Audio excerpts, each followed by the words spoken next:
आखिर भारतीय मोबाइल से सिम स्लॉट गायब क्यों होने वाला है? और भारत के कौन से मंदिर में रखी है 900 साल पुरानी एक संत की ममी? भारत का क्यों नहीं हो सका लाहौर? और कौन था वो मुस्लिम शासक जो पीता था गंगा जल? कैसे गायब हो गई इतनी बड़ी सरस्वती नदी? और इसी के साथ हम बात करेंगे कुछ ऐसे अजीब वाहियात और खतरनाक फैक्ट्स के बारे में जिन्हें जानने के बाद आप भी कह उठेंगे बाप रे। तो चलिए बिना देरी शुरू करते हैं आज की ये वीडियो। फैक्ट नंबर 12, ममी रखने का कॉन्सेप्ट केवल इजिप्ट तक ही सीमित नहीं है। इसे आप भारत के तमिलनाडु में स्थित रंगनाथ स्वामी मंदिर में देख सकते हैं। रामानुजाचार्य जी अद्वैत दार्शनिक के प्रथम आचार्य थे और यह कई सालों तक श्रीरंगम में रहे, जो कि रंगनाथ स्वामी के बहुत बड़े भक्त थे और उनसे ही रामानुजाचार्य ने अपने शरीर को त्याग करने की आज्ञा मांगी थी। उनके शरीर त्यागने के बाद उनका मूल शरीर रंगनाथ स्वामी मंदिर में रखा गया और इनके शरीर को संरक्षित करने के लिए इस पर कपूर, चंदन और केसर का लेप लगाया जाता है। बताया जाता है कि सनातन और वैदिक धर्म में जो लोग अपनी इच्छा से शरीर छोड़ते हैं, उनके शरीर को संरक्षित करने की प्रथा भी है। इसलिए ही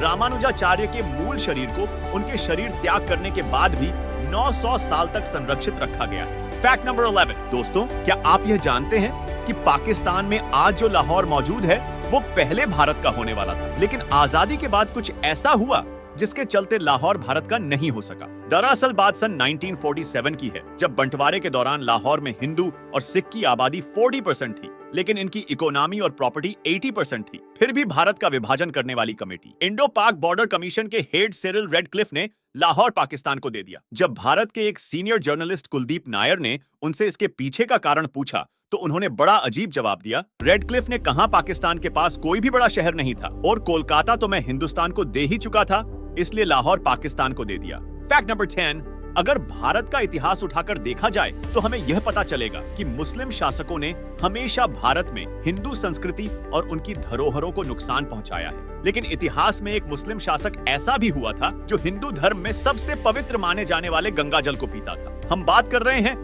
मुगल बादशाह अकबर की। इस बात का प्रमाण अब्दुल फलक की किताब आईना अकबरी में मिलता है, जिसमें लिखा हुआ है कि अकबर जब आगरा में रहता था तब वह गंगा जल का पानी पीता था। इसके अलावा अकबर के लिए बनाए जाने वाले खाने में भी गंगा जल का इस्तेमाल किया जाता था। यह गंगा जल अकबर के लिए उत्तर प्रदेश से लाया जाता था, जिसके लिए अकबर ने कई सारे घुड़सवारों को गंगा जल लाने के लिए तैनात कर रखा था। फैक्ट नंबर 9, महाभारत काल के बर्बरीक जी का दान तो सभी को पता होगा। जिन्हें नहीं पता उन्हें हम बता देते हैं कि बर्बरीक महाभारत के सबसे महान योद्धा थे, जिन्होंने युद्ध नहीं लड़ा, फिर भी वे महान कहलाए क्योंकि बर्बरीक इतने शक्तिशाली थे कि अगर वे किसी पक्ष की ओर से लड़ते तो उस पक्ष को कभी हराया नहीं जा सकता था। लेकिन दूसरी ओर उन्होंने ये भी बताया कि वो हारे का सहारा बनेंगे और हारने वाले पक्ष की ओर से युद्ध लड़ेंगे। अब अगर ऐसा होता तो महाभारत का युद्ध कभी खत्म ही ना होता। इसलिए कृष्ण जी ने बर्बरीक से उनका सिर मांग लिया, जिसके बाद बर्बरीक जी ने बिना सोचे अपना शीश काटकर कृष्ण जी को दे दिया और उनके सिर ने ही पूरे महाभारत के युद्ध को भी देखा। क्या आप जानते हैं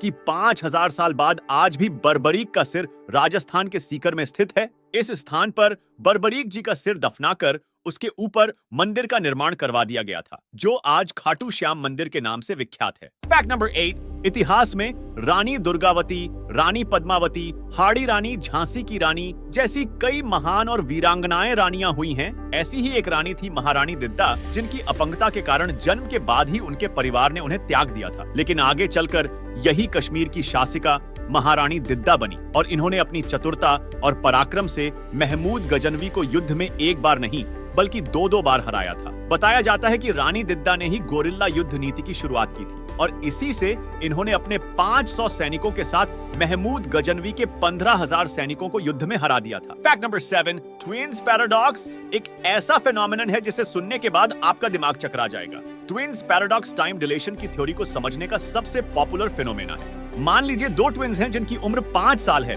और उनमें से एक ट्विन्स को अगर रॉकेट के जरिए स्पेस में भेज दिया जाता है और उसकी स्पीड लाइट की स्पीड से 90% ज्यादा हो, तब यह बच्चा अगर अपने समय के 5 साल बाद धरती पर आएगा तो इसकी उम्र 10 साल ही होगी। लेकिन वहीं इसके जुड़वा भाई की उम्र 110 साल हो चुकी होगी। अब इसके पीछे का कारण समझते हैं। देखिए, जब स्पेस में भेजा गया बच्चा लाइट की स्पीड से 90% ज्यादा गति से ट्रैवल करेगा तो उसके लिए समय 44% धीमा हो जाएगा और उसकी उम्र धीरे धीरे बढ़ेगी, जबकि उसके ट्विन भाई की उम्र धरती के टाइम के अकॉर्डिंग जल्दी बढ़ेगी, जिसके चलते दोनों की एज में काफी डिफरेंस होगा और इसी फेनोमेनन को ही ट्विन्स पैराडॉक्स कहा जाता है। Fact number 6, the great wall of China का नाम तो आप सबने सुना ही होगा।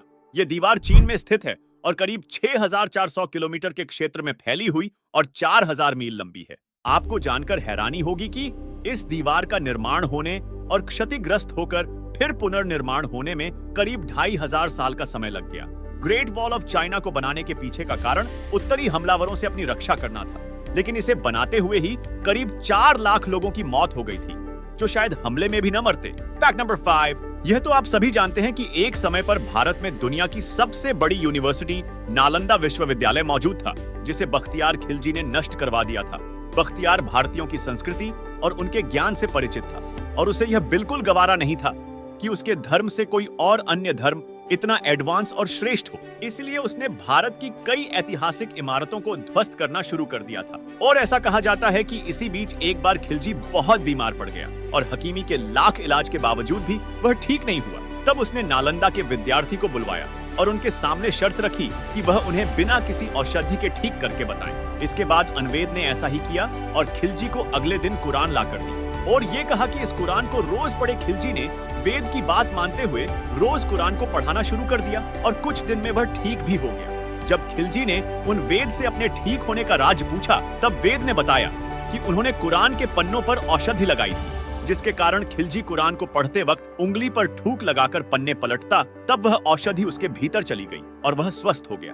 अब यह सब सुनने के बाद खिलजी गुस्से से और पागल हो गया, क्योंकि वहां भारतीय संस्कृति और उनके ज्ञान से पहले ही खुश नहीं था और ऊपर से जो काम उसके हकीम नहीं करवा सके वह भारतीय वेदों ने कर दिखाया। और इसलिए ही उसने भारतीय ज्ञान के भंडार नालंदा विश्वविद्यालय में आग लगा दी, ताकि कोई अन्य धर्म या समुदाय उसके इस्लाम से श्रेष्ठ ना लग सके। फैक्ट नंबर 4, सरस्वती नदी, जो कि एक समय पर बहुत बड़ी और पवित्र नदी मानी जाती थी, आज विलुप्त हो गई है। लेकिन उस समय की गंगा, यमुना जैसी नदियों को आज भी देखा जा सकता है। तो ऐसे में सवाल आता है कि आखिर इतनी बड़ी सरस्वती नदी कैसे गायब हो गई?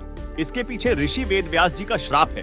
दरअसल महाभारत की रचना के समय जब ऋषि वेदव्यास जी गणेश जी को कथा सुना रहे थे, तब सरस्वती के प्रचंड प्रवाह के कारण भारी शोर उत्पन्न हो रहा था, जिसके लिए ऋषि ने उनसे धीरे बहने का अनुरोध भी किया था। लेकिन सरस्वती नदी ने वेद व्यास जी की बात पर ध्यान नहीं दिया और वह निरंतर अपने प्रचंड बहाव से बाधा उत्पन्न करती रही। ये देखकर गणेश जी ने क्रोधित होकर सरस्वती जी को श्राप दे दिया। लेकिन सरस्वती के अनुरोध करने पर गणेश जी ने उन्हें आशीर्वाद भी दिया कि उनका अस्तित्व हमेशा बना रहेगा और इसलिए ही आज भी सरस्वती का अस्तित्व मौजूद है और प्रयागराज में गंगा जमुना सरस्वती का संगम होता है। लेकिन ऐसा माना जाता है कि श्राप के कारण सरस्वती नदी किसी को दिखाई नहीं देती। फैक्ट नंबर 3, शांति पसंद करने वाले लोगों के लिए धरती पर एक अलग दुनिया बसाई गई है, जिसे वर्ल्ड्स एम्प्टीएस्ट कंट्री के नाम से भी जाना जाता है। हम बात कर रहे हैं मंगोलिया देश की। ये देश जितना बड़ा है उतनी ही कम यहाँ की पॉपुलेशन है। इस देश के एरिया और पॉपुलेशन के हिसाब से देखा जाए तो यहाँ हर स्क्वायर किलोमीटर पर केवल 2 ही लोग बसते हैं। यहाँ के लोग मंगोलियन हाउस बनाकर रहते हैं, जो कुछ इस तरह का होता है कि इसे 20 मिनट में बनाकर तैयार किया जा सके और मंगोलियन लोग जब चाहें अपना बोरिया बिस्तर और घर उठाकर एक जगह से दूसरी जगह चले जा सके। फैक्ट नंबर 2, क्या आप जानते हैं हमारी यूनिवर्स का अब तक का सबसे बड़ा ज्ञात तारा सूरज से 10 बिलियन टाइम्स बड़ा है। इस तारे का नाम स्टीफेंसन 2-18 है और इसकी उम्र 20 मिलियन ईयर के आसपास बताई जाती है। यह स्टार इतना बड़ा है कि अगर लाइट की स्पीड से भी इसके एक और से दूसरे और तक जाया जाए तो 9 घंटे का समय लग जाएगा, जबकि हमारे सूरज के एक और से दूसरे और तक लाइट स्पीड से जाने में लगभग 15 सेकंड का समय लगता है। और बढ़ते हैं आज की वीडियो के सबसे लास्ट और अनोखे फैक्ट की तरफ। फैक्ट नंबर 1, जिसमें बताया जा रहा है कि भारतीय मोबाइल से जल्द ही सिम स्लॉट्स गायब क्यों होने वाले हैं। लेकिन अगर ऐसा हुआ तो फिर हम लोग सिम कहां इंसर्ट करेंगे? और बिना सिम और नेटवर्क के मोबाइल चलाना पॉसिबल नहीं होगा, तो फिर आखिर भारत के मोबाइल से सिम स्लॉट को गायब करने का क्या कारण है? ये चीज आपको सुनने में भले ही अजीब लग रही हो, लेकिन आपको बता दें कि आज फॉरेन कंट्रीज में तैयार किए जाने वाले लगभग 90% मोबाइल में सिम स्लॉट नहीं होता है। और ऐसा करने के पीछे फॉरेन कंट्रीज की कंपनीज ने कुछ कारण बताए हैं, जैसे कि मोबाइल में से सिर्फ सिम ट्रे हटाने पर ही मोबाइल का मैन्युफैक्चरिंग कॉस्ट काफी कम हो जाता है। और दूसरा, इससे मोबाइल पर न केवल हाई स्पीड डेटा चलाया जा सकता है, बल्कि कॉल के समय आपको अदर पर्सन की वॉइस भी काफी क्लियरली सुनाई देती है। लेकिन सिर्फ सिम ट्रे के हटाने से इतनी चीजें कैसे पॉसिबल हो सकती है? आइए जानते हैं। दोस्तों, फॉरेन कंट्रीज में बिना सिम ट्रे के जिन स्मार्टफोन्स का इस्तेमाल किया जा रहा है, उनमें फिजिकल सिम की जगह ई सिम होती है। अब जैसा कि नाम से ही क्लियर है, ई सिम यानी यह कोई फिजिकल सिम नहीं है, बल्कि इसका एक्टिवेशन आप मोबाइल नेटवर्क ऑपरेटर को कॉल करके एक्सेस कर सकते हैं। इसके अलावा अगर आप ई सिम को पोर्ट भी कराना चाहते हैं तो यह काम भी आप केवल एक कॉल पर ही कर सकते हैं। दोस्तों, फिजिकल सिम के कंपैरिजन में ई सिम के कई फायदे हैं, जैसे कि मोबाइल मैन्युफैक्चरिंग कंपनी को फिजिकल सिम के एक्सेस के लिए मोबाइल के अंदर कई कंपोनेंट्स का इस्तेमाल करना होता है। अब अगर सिम ट्रे को ही हटा दिया जाता है तो कंपनी को इन कंपोनेंट्स को लगाने की जरूरत ही नहीं पड़ेगी और इससे मोबाइल का कॉस्ट काफी कम हो जाएगा। दूसरा, ई सिम आपके मोबाइल की इंटरनेट कनेक्टिविटी और डेटा स्पीड को काफी ज्यादा बेहतर कर देता है। और सबसे मजेदार बात यह है कि हमारे भारत में भी ई सिम की फैसिलिटी मौजूद है, लेकिन बहुत कम स्केल पर लोग इसका इस्तेमाल करते हैं। इसलिए ही भारत में मोबाइल मैन्युफैक्चरिंग कंपनी और इससे रिलेटेड सेक्टर्स में इस टेक्नोलॉजी को लेकर बहुत ज्यादा स्कोप है और कंपनीज इस पर बहुत ज्यादा काम कर रही है। और इसीलिए ही फ्यूचर में बहुत जल्द ही बिना सिम स्लॉट के स्मार्टफोन्स इंडियन मार्केट में देखने को मिल सकते हैं। इंडिया के मोबाइल से एफएम चुपचाप गायब क्यों कर दिया गया? आखिर क्यों बंद है कोणार्क का सूर्य मंदिर? क्या था काल कोठरी कांड जिससे अंग्रेजों की रूह कांप गई थी? और आखिर क्यों पृथ्वी से चंद्रमा की केवल एक ही साइड देखी जा सकती है? इसके साथ ही इस वीडियो में पर्दा उठेगा कुछ ऐसी अंतरिक्ष घटनाओं से जिनके बारे में जानकर आप भी कह उठेंगे बाप रे। सब फैक्ट्स के बारे में जानने के लिए स्क्रीन पे दिए गए वीडियो को क्लिक करें और पूरा देखें। तो मिलते हैं जल्द ही एक और ऐसे ही अमेजिंग वीडियो के साथ। तब तक के लिए स्वस्थ रहिए, मस्त रहिए।